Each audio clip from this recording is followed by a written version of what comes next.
Sejam todos bem-vindos a mais uma aula do Depósito da Fé. Agora, concluindo o livro de Josué. Vamos passar aí os capítulos do 7 ao 24.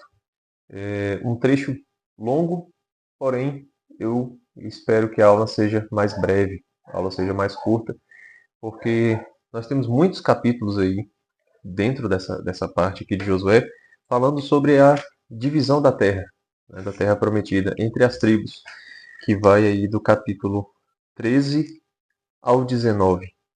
Né? Então, muito, muito texto, sem grandes analogias e tal, somente a descrição, né, das divisões das cidades, né, qual tribo fica com qual parte, enfim.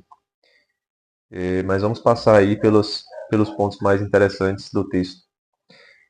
Só que antes de entrarmos de fato no, no capítulo, tem uma informação que eu apenas citei na aula anterior, que é o fato da história de Josué ter um paralelo com a Guerra de Troia. E olhando uma cronologia do mundo antigo, né, de acordo as informações que nós temos do Antigo Testamento, esses eventos aconteceram, claro, entre muitas aspas, mais ou menos na mesma época, certo? Na Bíblia Ave Maria tem uma cronologia assim, não sei se vocês vão conseguir visualizar aí, certo? Mas aqui temos, né, Josué, depois dos eventos do Gênesis, né, Abraão, Isaac e Jacó, e em paralelo, mais ou menos 1200 anos antes de Cristo, na Grécia, o que estava rolando? A Guerra de Troia. E, claro, como eu falei, não significa que esses eventos aconteceram de fato no ano 1200 antes de Cristo, certo? Até a questão da existência de Troia parece que ainda é discutida hoje. Né? Não se tem certeza da existência de Troia, muito menos da Guerra de Troia. O que acontece? Colocar esses eventos mais ou menos na mesma época, mesmo de forma mitológica, significa que há um paralelo entre elas, certo? Há uma analogia entre essas duas coisas, esses dois eventos. Em um, a queda de uma cidade grandiosa, a queda de uma cidade por conta de um romance, né, de Paris com Helena. Enfim, não vou entrar nos pormenores aqui da Guerra de Troia. Se você não sabe do que eu estou falando, né, se você nunca ouviu falar, dá uma pesquisadazinha breve que você vai encontrar, você vai entender, certo? Mas o resumo do resumo do resumo é que Paris, um jovem, ele participou de uma disputa entre três deusas para saber qual era a mais bonita. Cada uma ofereceu um presente para ele. E aí ele quis o presente daquela que disse que daria qualquer mulher, a mulher que ele escolhesse. E aí ele já admirava Helena de Troia, que era esposa de um rei, esqueci o nome do rei agora. Não sei se era Menelau, acho que eu estou confundindo as bolas, né? Mas enfim. E aí ele escolhe essa deusa, causando uma discórdia entre as deusas, e ele recebe de fato Helena. Ele pega Helena, leva para longe, e aí vira uma briga entre os gregos, no caso de Paris, né, e os troianos de Helena, porque os troianos querem Helena de volta. E aí vira uma briga que, no final, para poder invadir a cidade de Troia, para os gregos vencerem a batalha, porque só dava para vencer a fortaleza de dentro para fora, né, não dava para invadir, porque a muralha de Troia era intransponível. Aí eles fizeram um cavalo de madeira, por inspiração também de um deus, se não me engano, de Poseidon, com a ajuda de Odisseu, né, Ulisses. Aí fazem o cavalo cheio de soldados por dentro, só que eles dizem que é uma trégua, é um presente para os troianos, como um sinal de trégua, que eles não querem mais guerra. E aí o que acontece? À noite, os soldados saem de dentro do cavalo e rendem a cidade. Né? Um resumão. Enfim, a história é essa. Eles não derrubam a muralha de Troia, mas conseguem destruir a cidade, invadir a cidade. Já Josué, ele também passa por um enfrentamento de uma cidade fortificada, com uma muralha intransponível, que é Jericó. Só que ele não precisa de artimanhas, de artifícios, muito menos de força bruta para poder destruir a cidade, para invadir a cidade. Ele precisa de quê? Ele precisa apenas da docilidade a Deus, confiança em Deus. Deus falou: ser forte e corajoso, para que ele pudesse entrar na terra prometida. É a terra que Deus deu por herança ao seu povo. E Josué tinha que ir à frente. Se era preciso invadir a cidade de Jericó, derrubar as muralhas, com Deus ele iria fazer. E de fato fez. Com um portento maravilhoso, com gritos do povo e o soar dos. Esqueci o nome, chofares, sei lá. Como é que é o nome, gente? É choferes, mesmo, chofares, né? Que são as trombetas, né? Feitas de chifre. As muralhas caíram, foram destruídas. Então, a força de Deus, do Deus verdadeiro, do Deus revelado, é superior à artimanha dos deuses pagãos. É superior, certo? Tem ali uma ligação interessante, né?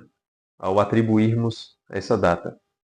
Claro que, como eu disse, né, a gente não tem certeza, a gente não consegue precisar nem se isso aconteceu de fato, historicamente, né, e se aconteceu, quando foi. Tá?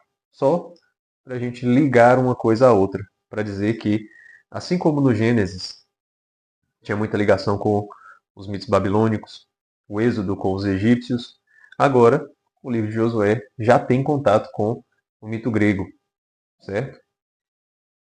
Mas vamos lá.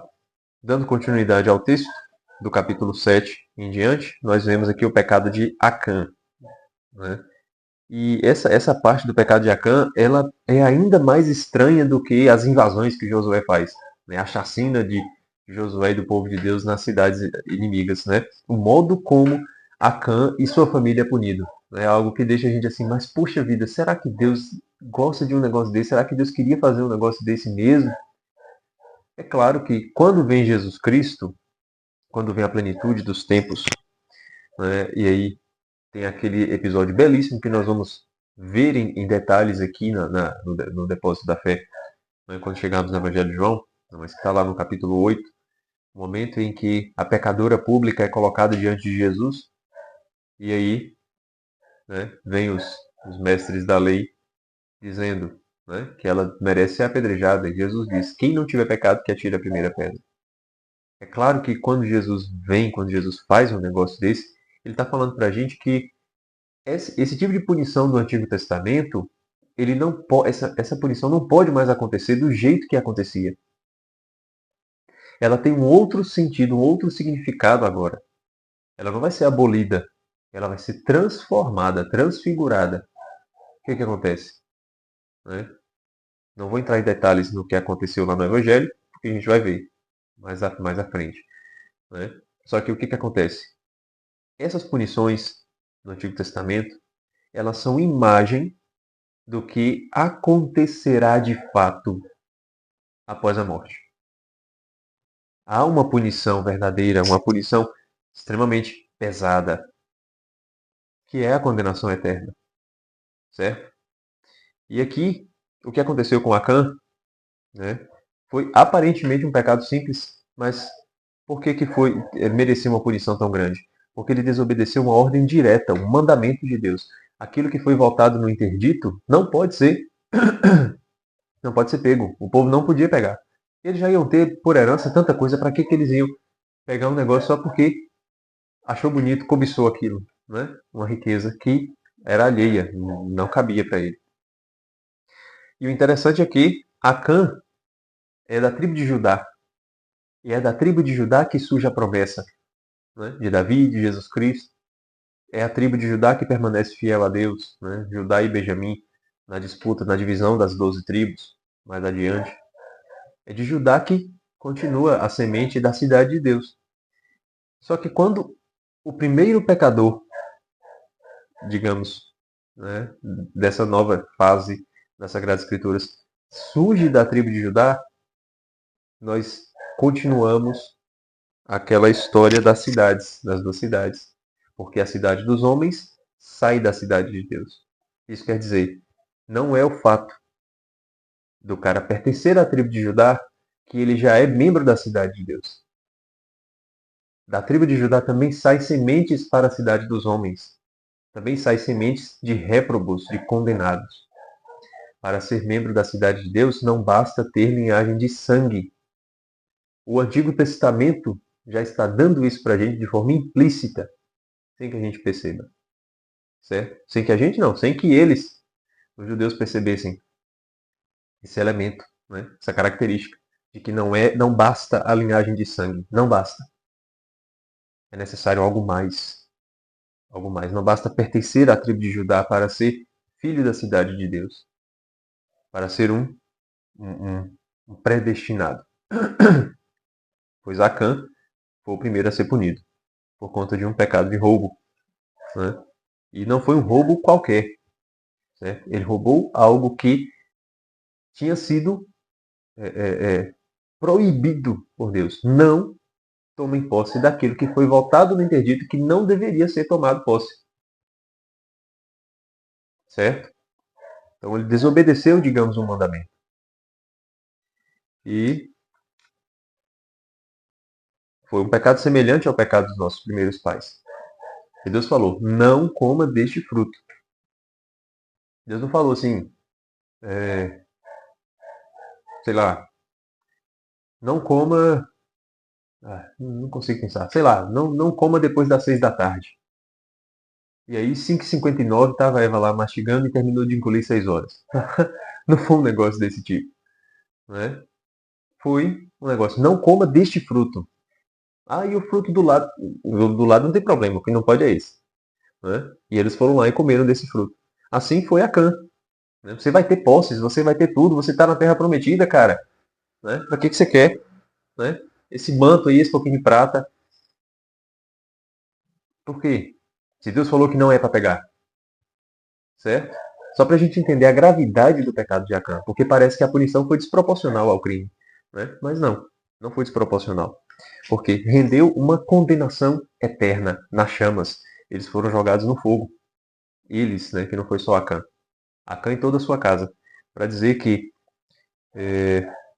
não significa que o condenado vai levar junto a sua família para a condenação eterna após a morte. Não. Mas vai levar tudo que é seu. Nada que é seu vai escapar. Nada. Todo o seu ser estará plenamente na condenação eterna. Isso deve fazer a gente tremer. Não tremer de medo de Deus, mas tremer de medo das nossas escolhas, das nossas atitudes, daquilo que a gente faz, consciente e livre. E, ao mesmo tempo, é o que nos deve consolar, porque se com todo o ser Acã foi jogado no fogo, né, com toda a sua família, com todo o nosso ser a gente pode ser jogado na condenação eterna, com todo o nosso ser nós seremos arrebatados para a salvação eterna. Nós seremos levados para a terra prometida, se assim Deus o quiser. Né? Ao mesmo tempo que nós devemos ter esse tremor de medo das nossas escolhas, nós devemos nos alegrar e ter confiança no Deus guerreiro, Jesus Cristo, o novo Josué. Deus salva, Javé é a salvação. Né? Deus é a salvação. Ele é essa salvação, esse guerreiro que vai nos levar para a terra prometida.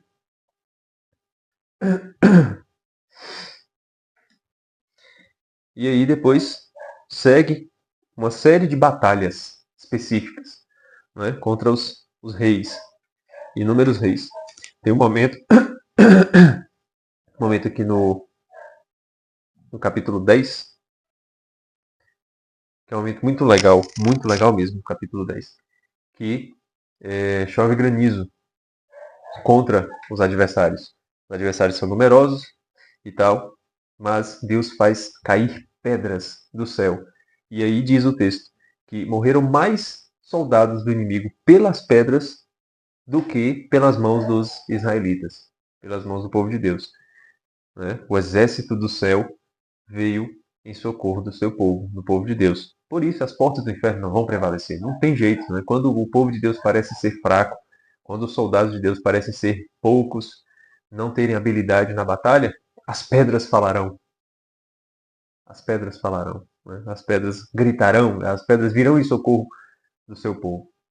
Certo?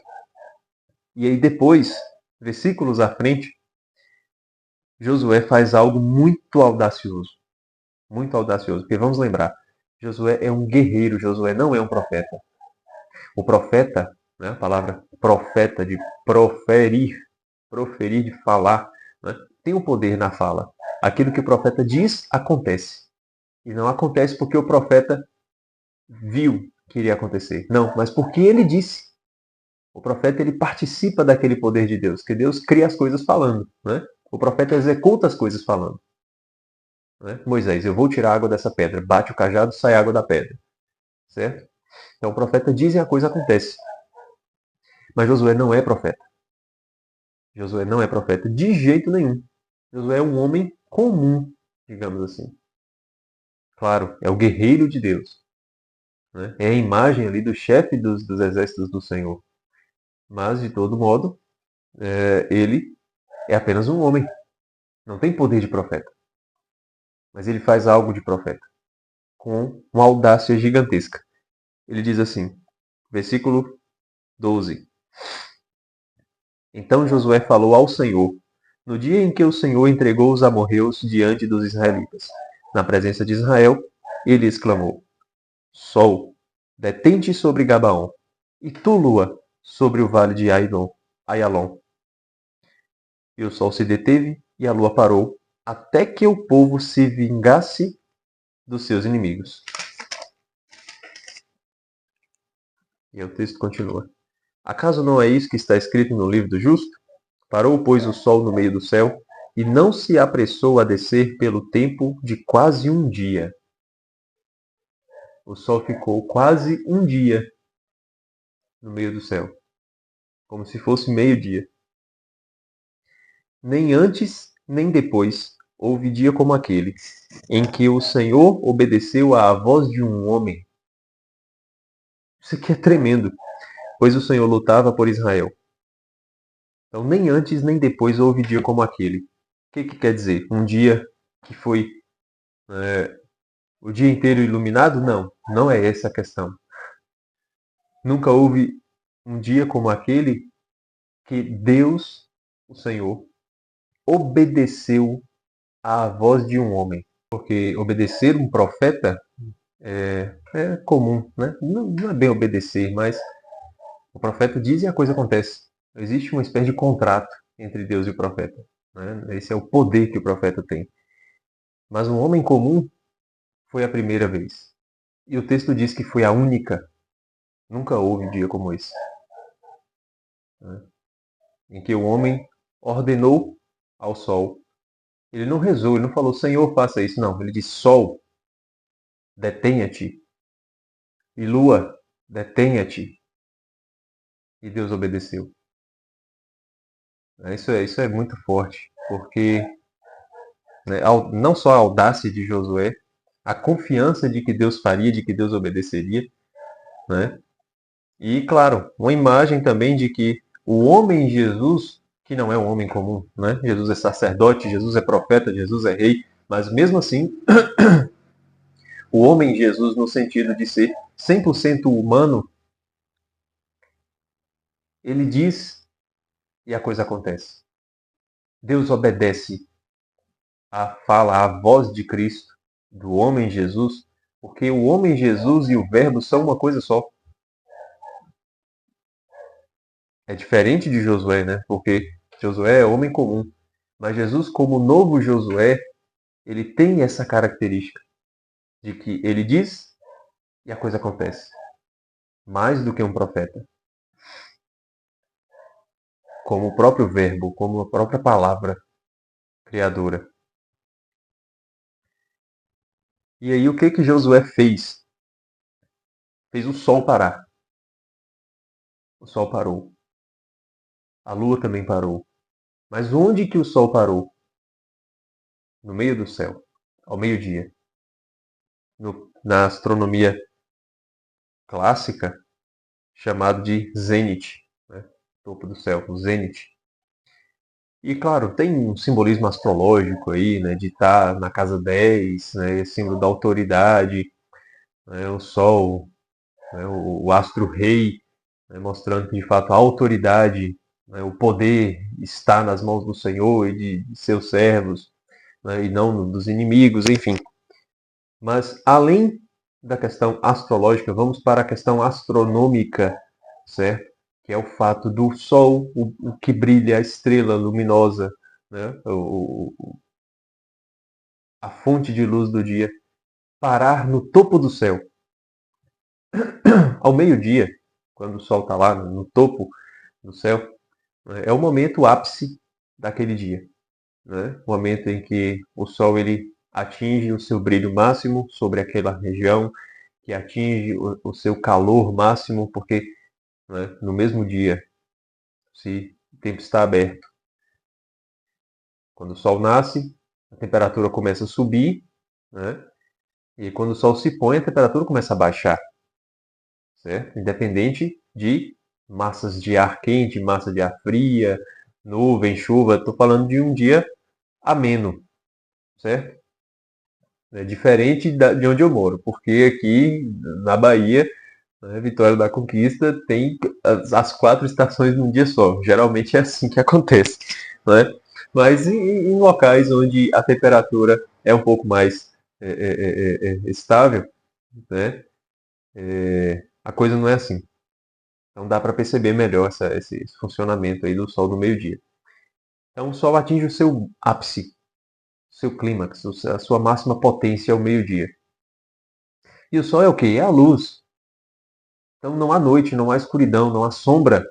E quando você está no sol de meio-dia, sua sombra está ali no mínimo possível, né, de onde você está, certo? A sombra não é grande como o sol está se pondo, e aquela sombra, né, se estende pelo outro lado. Não. Não tem sombra, não tem escuridão. É a luz que brilha. É a luz de Deus.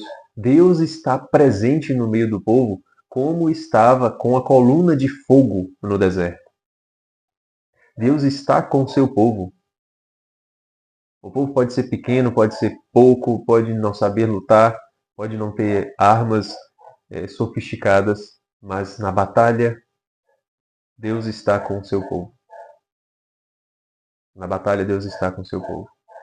Não há escuridão, não há noite. Quando se tem esperança, quando se tem confiança em Deus. Essa é a audácia de Josué. Josué é forte e corajoso e transmite essa força e essa coragem para o povo. Né? As portas do inferno, a escuridão, a sombra, a noite não prevalecerá. Não prevalecerá. A luz está com a luz de Deus. Né? O sol nascente que veio nos visitar, veio fazer morada. Não veio só fazer uma visita. Né? Veio fazer morada. É isso que acontece. E aí, claro, eles vencem a batalha e vencem inúmeras outras batalhas. Depois tem um episódio em que 5 reis, né, formam um conluio contra Josué e o povo de Deus, mas mesmo assim, 5 reis, 5 povos, 5 exércitos não são pares para o povo de Deus. O povo de Deus vence também. E aí depois disso, no capítulo 12, há uma recapitulação das batalhas. E aí vai falando, né? Josué venceu em tal lugar, venceu o rei fulano de tal, Cicrano, em tal lugar, e vai. No finalzinho do capítulo 12, diz que, no total, foram 31 reis vencidos. 31 reis.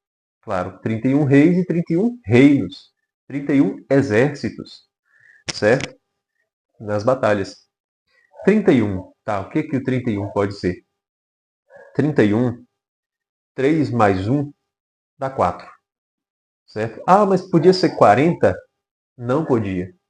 Porque o 40 ele tem um significado próprio nas Sagradas Escrituras. 40 é sinal de purificação, de peregrinação. 40 dias no deserto, 40 anos no deserto, né? 40 dias de Jesus, 40 anos do povo de Deus. 40 dias e 40 noites de chuva no dilúvio, certo? Tem sinal de purificação, de penitência. Agora o 4 é símbolo de possibilidades. Todas as possibilidades são 4.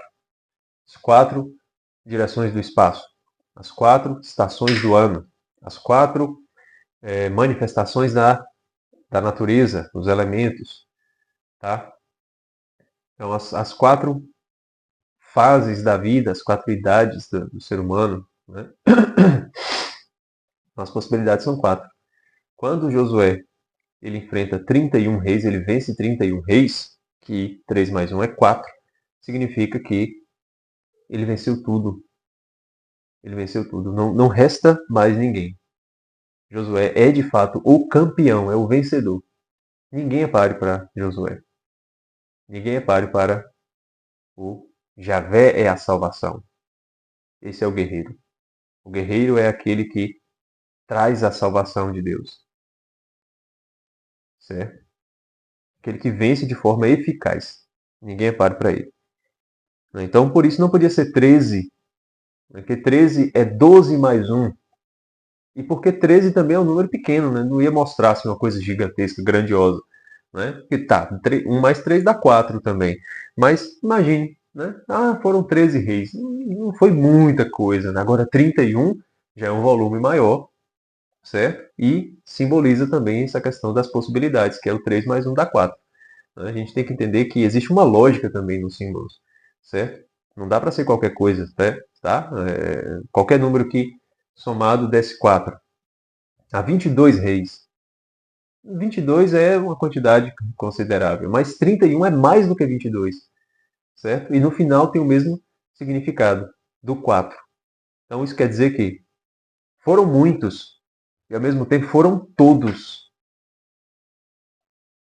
certo? Foram muitos e foram todos. Não sobrou ninguém, não faltou ninguém. E aí, no capítulo 13 começa, de fato, né, a repartição da terra.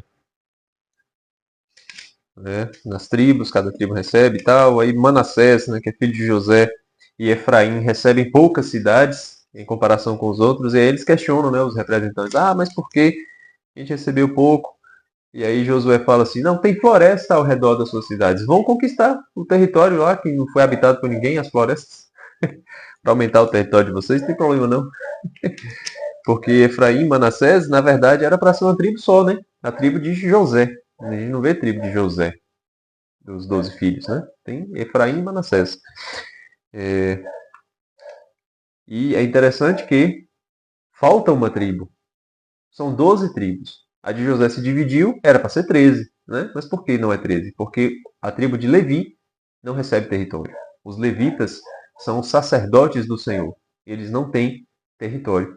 Isso é muito legal, porque em vários momentos falam, e os levitas não receberam terra porque eles receberão a terra de Deus, a terra, não sei o que lá. Né? Não receberam herança porque eles receberão a herança que vem do céu. Né? Umas coisas assim para enfatizar. Né? E aí no final os levitas, mas peraí, e a gente vai morar onde? Pelo amor de Deus. Aí eles recebem algumas cidades espalhadas, né?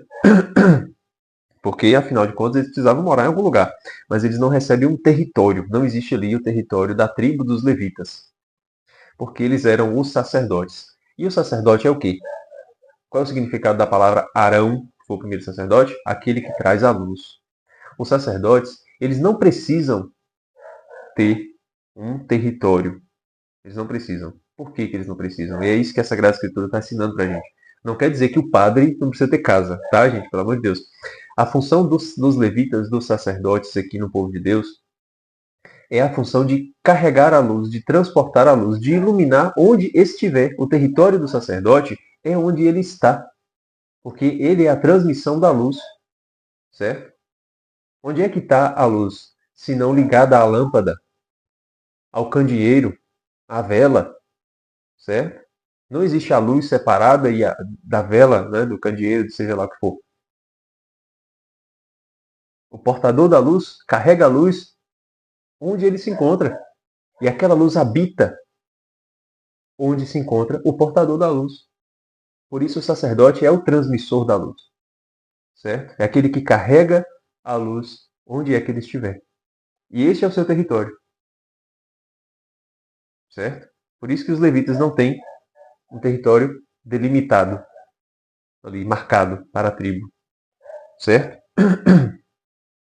E aí tem uma coisa curiosa aqui no meio, as cidades de refúgio, né? Tá aqui um trecho daqueles que eu digo assim, né? Vamos pensar melhor, vamos refletir melhor sobre isso, né? Até lá no grupo, se vocês quiserem, no grupo de WhatsApp. Né? O que são essas cidades de refúgio? Porque beleza, tá.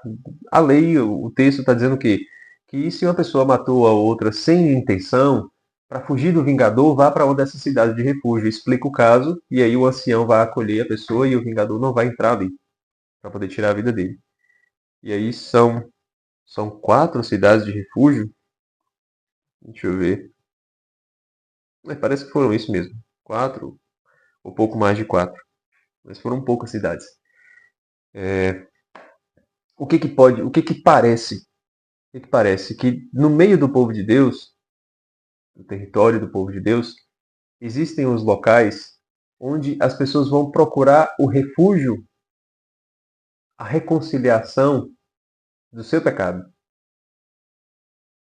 Porque os crimes cometidos sem intenção, eles não merecem uma pena de vingança.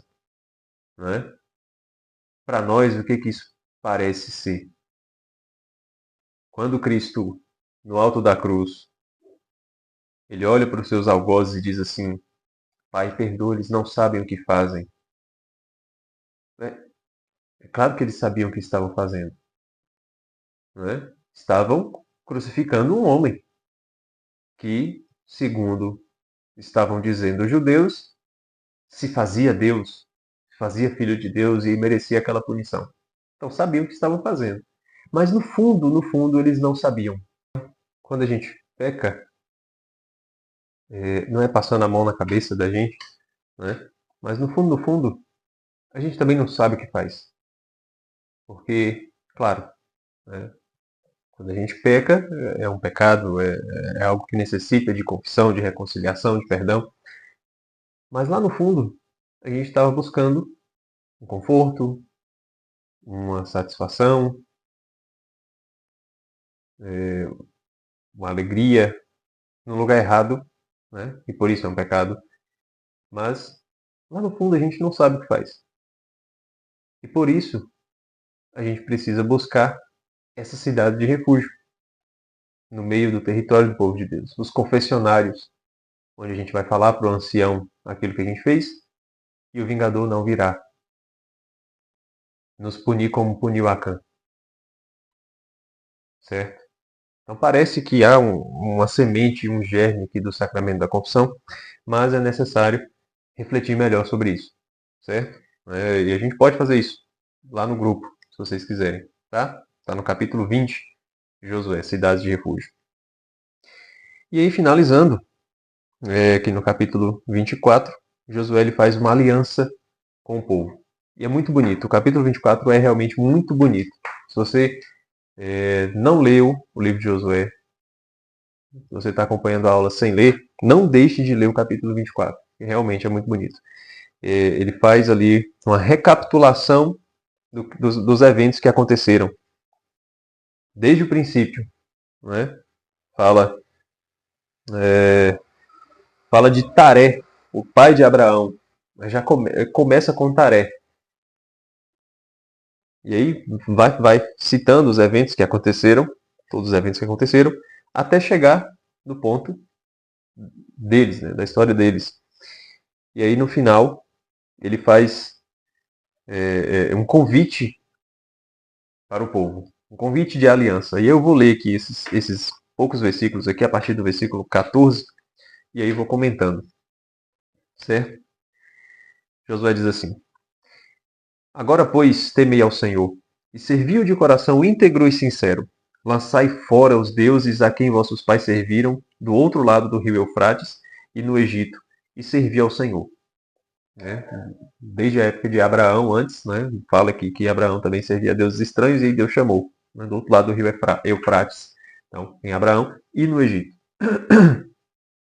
Contudo, se vos desagrada servir ao Senhor, escolhei hoje a quem quereis servir. Uma passagem até famosa, né? Se aos deuses a quem vossos pais serviram do outro lado do rio, ou aos deuses dos amorreus, em cuja terra habitais, né? Ou os deuses lá dos pagãos que seus pais serviram, ou os deuses daqui, que a gente está destruindo, está tomando posse dessa terra. Quanto a mim e à minha família, nós serviremos ao Senhor.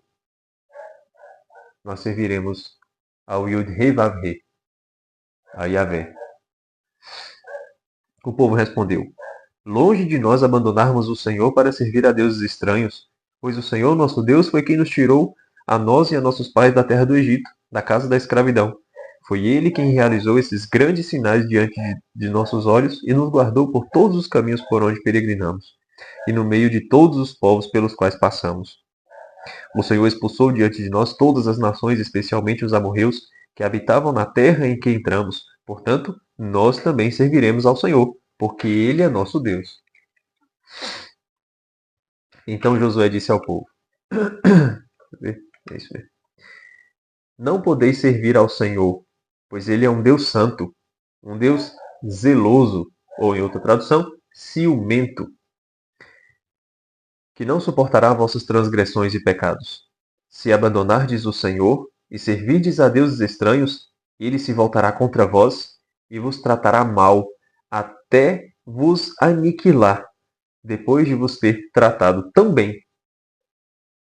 Isso daqui, isso daqui é um negócio assim que, se a gente parar para meditar, para ruminar o que Josué está falando aqui, o que Deus faz, o zelo que Deus tem por nós, a gente para de discutir essa questão de idolatria, não é?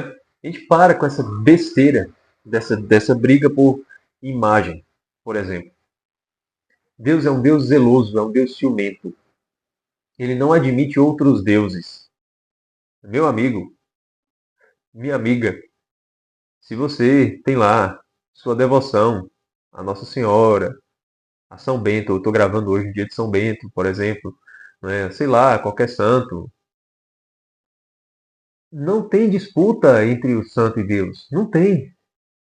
Não tem disputa. Se aquele santo é santo, né, é porque ele teve um coração tão configurado a Cristo, a Deus, que ele é uma espécie de novo Cristo na Terra.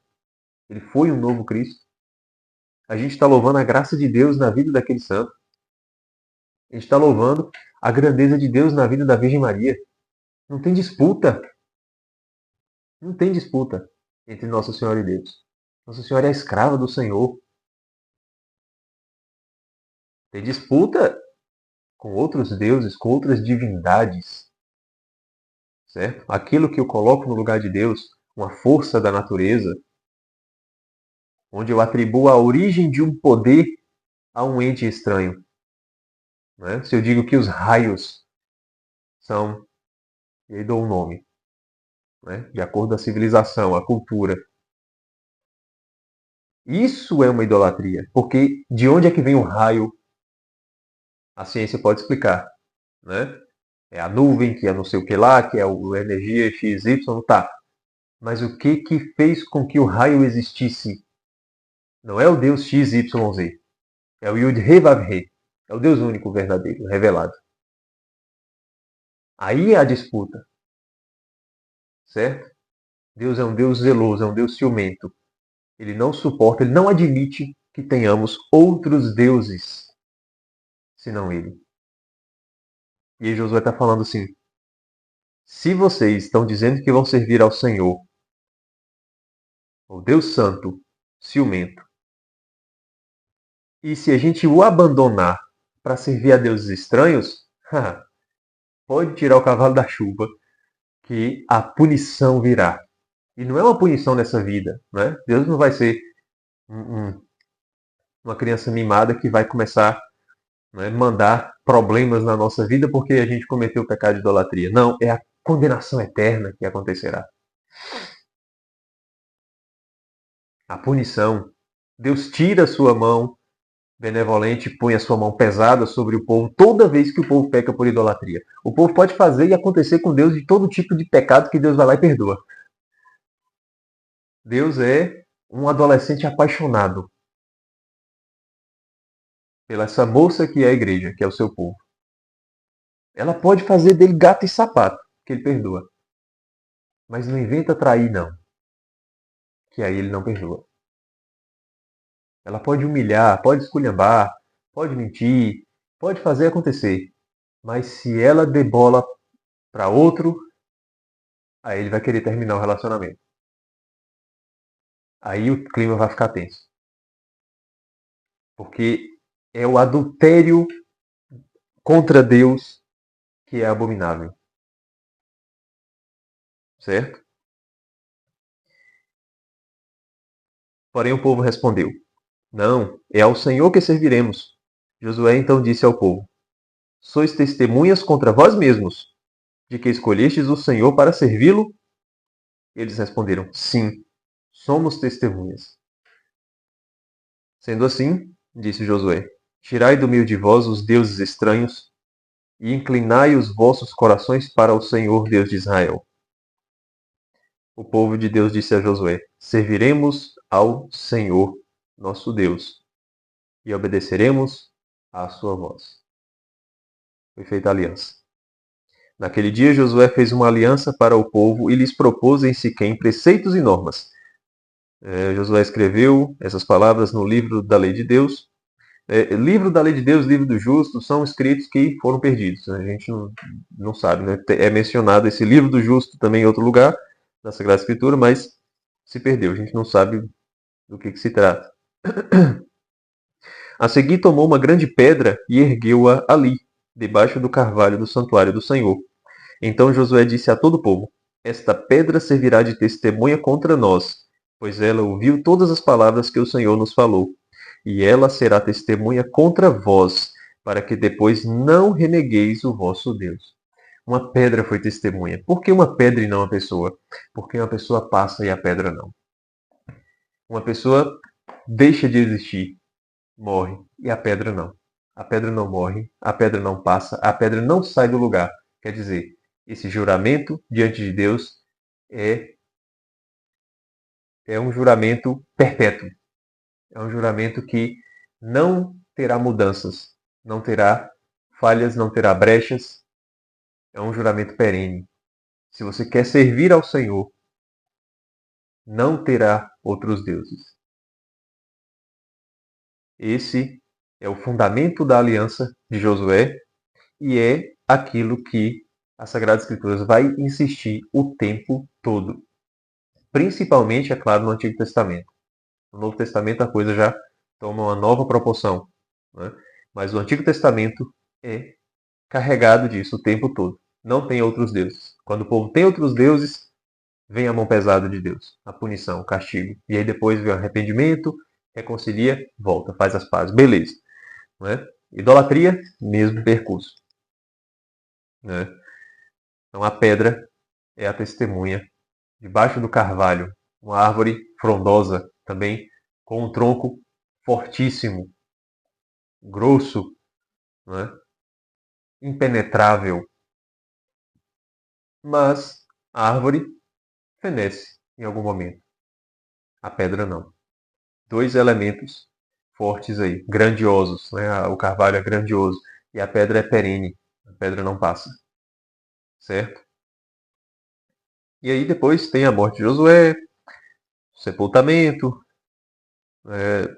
Eles levam também os restos de José, né, que estava no Egito, que eles tiraram do Egito para a terra de Siquém, e termina o livro de Josué.